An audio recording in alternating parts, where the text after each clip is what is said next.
Hey everybody, welcome to Allie's Bookie Reads, my brand new booktube channel. The name of the channel comes from my childhood. My mom, whenever I'd want her to read to me, I'd say, "Mommy, bookie read," and she still says that when I'm talking about like the books that I talk about. She's like, "Remember when you used to say bookie read?" She also likes to tell a story about how I would memorize the books to the point that she wouldn't even need to read them to me, and then she would still read them to me because I would make her. So today, for my first video, I am going to do a new booktuber tag later down the line, sometime this month, but I really want to participate and film a video for Buzzwordathon because I have actually participated in all of them previously and I've just never interacted with the community. I've done some of the hashtag, I've followed the account, I've tweeted back and forth with Books and Lala and My Reading is Odd, Natasha, when they did theirs together. And I'm being much more ambitious than I have in the past. In the past, I did, with the Lie one, I think I read 4 books. Who, What, Where, More, and Why, I read maybe 5 or 6. I have a stack of, I believe, 11 for this one, which is ambitious, but I'm going to explain kind of more of what I'm doing with it. I use readathons, especially these tag videos, to get rid of some of, or not get rid of, go through some of my TBR that I maybe won't necessarily make a priority, or I won't necessarily read as soon as I probably should. So with these, it kind of pushes me to read something out of my comfort zone or something that I've had on my TBR for a long time. I do read, so I order them in what I'm most interested in, what would be my highest priority to my least highest priority, or what I'm least interested in, and then I read from the bottom up. So I read what I'm least interested in first, and then I finish off with what I'm most interested in, because then I get rid of some of those things that, you know, I may otherwise never get to, and then the ones that I'm more interested in, I know that maybe further down the line I would read those or get to them. So I want to say that Booktubeathon is running from June 12th to June 18th, and that is a Wednesday through Tuesday. Books and Lala is doing something new this time, where she wanted to start midweek, and I think that's really cool and really smart because sometimes not all of us are available to start a readathon on a Friday, and then that, you know, we start off on a bad start and then it all goes downhill from there. So I love that it starts on a Wednesday, and that was really smart of her. I don't know if she's doing it with any other booktubers, but I will link her information down below in the details. And at the end of the video, I'm going to review some of the things that I want to also get to on my TBR this month. I don't think I said this already, but I do use TBRs, these tags as a way to again, get through all those books. So I am going to not be doing just the 12th through the 18th. I've already actually started a couple because I want to get through some of these books. And that's the motivation to go ahead and do it. So during the week though, I will be doing the hashtag, I will be interacting back and forth, but I have already started a couple of books and I will tell you a little bit about what I know about some of them. My first one, so I'm going to be going from least interested to most interested. The first one being If You Really Loved Me by Ann Rule. Ann Rule is a true crime author. She also worked with Ted Bundy in a call center. And I did read her book, The Stranger Beside Me, and loved it. I wouldn't say that I'm not necessarily interested in this. I do really, really love Ann Rule's writing, and I think that she brings a really nice take and writes true crime really, really well. They're just long, and I don't necessarily like mass market paperback sized books, and so that's my motivation for putting these at the top. I do have a lot of Ann Rule, and I do need to get through some of them. My second one on the list here is Every Breath You Take, also by Ann Rule. I should also mention that the Buzzwordathon word is you, so all of my book titles are going to have you in it. This one, since I've read a little bit, it's about a 14-year-old girl named Cinnamon, and she is accused of murdering her stepmother, and she's convicted for it, goes to jail, but is she really the murderer? We don't know. So that's what I'm reading through right now. I am 245 pages into it. It's good so far. I'm intrigued. I can't wait to see maybe who really did it. And then as far as Every Breath You Take, what intrigued me about this book is that the individual that's about, Sheila Belush, I don't know if I'm pronouncing that correctly, but she actually requested this book to be written, and this is potentially the first time that a true crime book has ever been requested to be written by the victim. Usually it's infamy that makes the book written, so a lot of the serial killers get books written about them.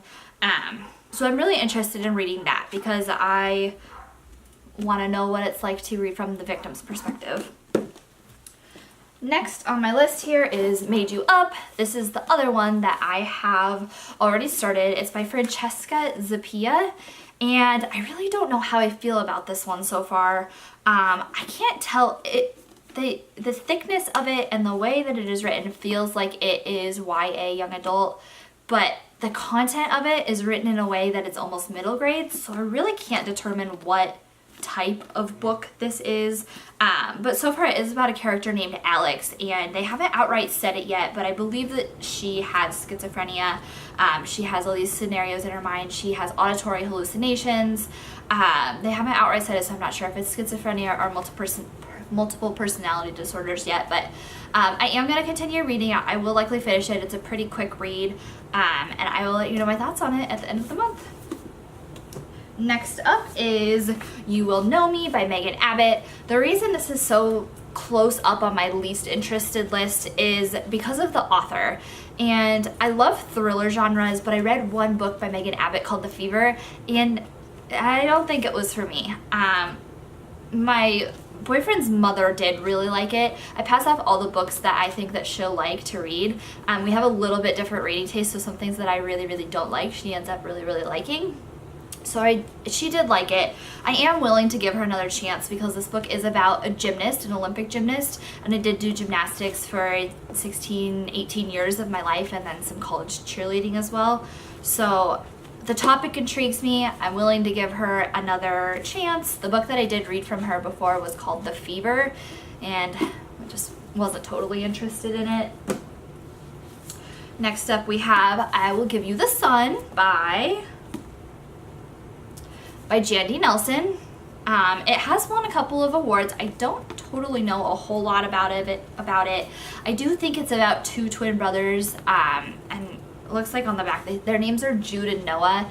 They used to be inseparable when they were younger. They no longer talk to each other. They had a falling out, and it's about a little bit about their dynamic. I am really interested in family dynamics, so I think I will enjoy this. I tend to enjoy young adult a little bit less than other genres, but I am definitely willing to give it a try. I have read some young adult that I really, really did absolutely fall in love with, so I'm hoping this is one of these. I have heard good things about it. It falls middle of the pack because just of the genre, but I am intrigued about the topic. It is something that I like to read, and I'm looking forward to it. Next one is Don't You Cry by Mary Kubica. Again, this falls middle of the pack because I read another Mary Kubica book actually for another round of Buzzwordathon. It was called One Last Lie, and I gave it 3 stars. It was kind of middle of the pack. It wasn't the best thriller I've ever read. It also was by no means the worst. Definitely willing to give her another try. I actually own all of the books that she's written, and I have a coworker who has told me you gotta pick them up. You really gotta read them. I believe it's The Good Girl, though, that's blurbed on the cover here, that she told me I have to read. So even if this one turns out not to be so good, I will give Mary Kubica another chance and read Pretty Baby, because she says it's really great, and I do trust her opinion.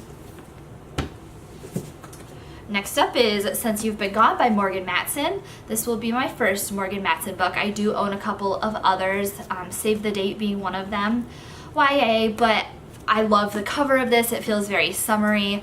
I love sitting outside in the summer. I love the sun. I live in Iowa, so it is very dark, very dreary for 6, 7, 8 months of the year. So when the sun's out, I'm out. I'm excited to read this one out in the sun, maybe lounging by the pool. I have a porch swing that I'm looking forward to sitting in and knocking out some books this summer. Are getting more to the ones that I'm really excited about reading. I've never read a Jillian McMillan book. This is I Know You Know. I don't know a whole lot of it. I kind of like to go into my thrillers a little bit with no background. I don't like things being ruined for me, and sometimes I feel like the blurbs or the summaries do ruin them. But I believe it's about a murder mystery. There's some childhood dynamics in it. I love reading about murdered children. So I'm looking forward to this. I've heard nothing but good things about Jillian McMillan. I believe she has another book coming out this year too. I own a couple others by her. If I like this, I will definitely be picking up a couple of more of hers. After that, I've got Me Before You by Jojo Moyes and After You by Jojo Moyes. I also have the third one, Still Me, but that obviously doesn't have the word you in it. If I like these, I will probably read that third one this month. I am looking forward to reading these and I have seen some comments about them being a little bit ableist. I'm looking forward to reading them myself. I do have a human services background as well as history of mental illness in my family. So I know it's not a mental illness that's portrayed in these books, and it is more of a physical disability, but I am looking forward to reading them and sharing my own opinions. And yeah, so I'll be reading both of those. I have Watching You by Lisa Jewell. I, again, never read Lisa Jewell. This is a new author to me, but I love thrillers. I've heard good things about Lisa Jewell books. I own a couple others by her, so if I do like this, I will read more of her. And if I don't like it, I probably still will. I try to read everything that I own already, even if I hate it. So I'm looking forward to this. Again, don't know much about it. It is a thriller. I like to go into those pretty blind, but I will let you know my thoughts and my wrap up. And then lastly, I did throw this one on my TBR, but I may not get to this, and if I don't, that is absolutely okay with me. It's Say You're Sorry by Karen Rose. The reason I'm okay with not necessarily finishing this is because it does have a contraction of you are, so it doesn't exactly fit it. I also looked this up on Goodreads to just see kind of the reviews, and it appears that it's number 20 in a series. I'm not sure if I have to read the whole series. I'm not sure if they can be read out of order. If you know, go ahead and let me know down in the comments below. I'd be interested in definitely picking it up. It was a cover buy, but looks right up my alley, so I would definitely pick it up if I don't need to read the others and see how I like Karen Rose. My local Barnes & Noble actually didn't have anything else by her. They just had this one, so I'm probably going to have to go to the library to get the other 19 of these. And then that's what I have for the tag. I do have a couple of other books I'd like to get to. One that I actually do have to get to, the first one being Something in the Water by Catherine Stedman. I do have to read this for my book club. We're meeting on the 12th when the tag actually starts, so I'll be getting to this very soon, probably this weekend. My friends in the book club haven't had great things to say about this, so I'm not too thrilled, but I have loved everything I've read that Reese's book club has picked. That's Reese Witherspoon. I've read Seven Husbands of Evelyn Hugo, Daisy Jenkins and the Six, obviously by the same author. I've heard really good things about Where the Crawdads Sing, so I'd be surprised if she picked a clunker. I probably will end up liking this, but I'm excited about it. My book club, we do thrillers, so we do it so whoever hosts picks the book, and then they host, we discuss the book, and then the next person says, hey, I like this book, I'll host, and then we read that book. So very excited about this. It is my very first week of book club, so our first month, so that'll be exciting, see how that goes. Next, I'd like to read Night by Eli Wiesel. This is a shorter book. I love World War II. I love biographies and autobiographies of people who lived through World War II. I love historical fiction based around World War II. I love visiting Holocaust museums, as weird as that sounds. It's just something that's really intrigues me. I believe being knowledgeable about it helps that these kinds of things to never occur again. Looking forward to reading this. I have heard nothing but good things about this. Eli Wiesel did live through and live in a concentration camp, so this is kind of about his experiences, and it should be a pretty quick read. Probably not an easy read, but definitely looking forward to it. And then lastly, if I have the time, I have another summary book here that I'd like to read out in the sun or by the pool, which is My Not So Perfect Life by Sophia Kinsella. I have read another Sophia Kinsella book. I read Surprise Me. I really liked it. I don't think it got as good of reviews as I thought it should have. It was my first Sophia Kinsella. Again, I really liked it. I'm looking forward to this. I believe this is about a woman who is unsatisfied with her life. She sees everybody else around her. Things are going really well for people, and they don't feel like they're going as well for her. So I don't know if she tries to shake it up or if she comes to terms with her life or what, but I am looking forward to it. I think it'll be a quick, good summary read. that's all I have for this video. If you want to like and subscribe, feel free to. I will be hanging around in the comment section below. I do have my social medias linked below, as well as any of the booktubers that I've mentioned. And feel free to follow me on social media, comments. I look forward to hearing from everybody. Thank you so much and have a nice day. Bye!